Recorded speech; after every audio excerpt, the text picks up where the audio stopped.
Сәлеметсіздер ме балалар? Ана тіл сабағы 15-ші сабақ. Жуан және жіңішке айтылатын сөздермен танысамыз. Ең алдымен каналға тіркеліп алыңдар. Бірінші жаттығу: өлеңді мәнерлеп оқы, жаттап ал. Сыйлаймын. Ата менен ананың айтқан тілін аламын. Үлкен кісі жұмсаса, қайда болсын барамын.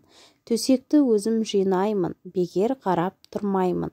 Ешкім маған тимейді, мен де бәрін сыйлаймын.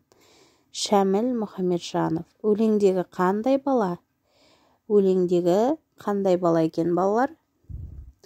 Өлеңдегі ата-анасын сыйлайтын, үлкендерді сыйлайтын, үлкен кісі жұмсаса баратын, өзінің тірлігін өзі істейтін, төсекті жинайтын тәртіпті, тәрбиелі бала екен, я?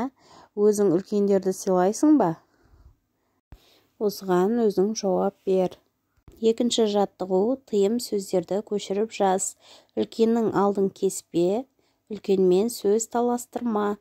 Сөздердегі дауысты дыбыстардың қайсысы жуан, қайсысы жіңішке екенін айт дейді. Үлкеннің алдын кеспе.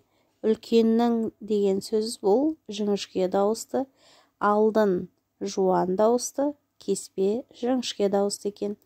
Үлкенмен жіңішке дауысты, сөз жіңішке, таластырма жуан дауысты дыбысқа жатады екен балалар. Үшінші жаттығу: суреттердің атауын сәйкестендір дейді. Аю, өрмекші, тасбақа. Сәйкестендірдік. Осы сөздерді қатыстырып сөйлем құрап жаз дейді. Сөйлем құрайық балалар. Тасбақа өте баяу қозғалатын жануар. Осылай сөйлем құрасақ болады екен.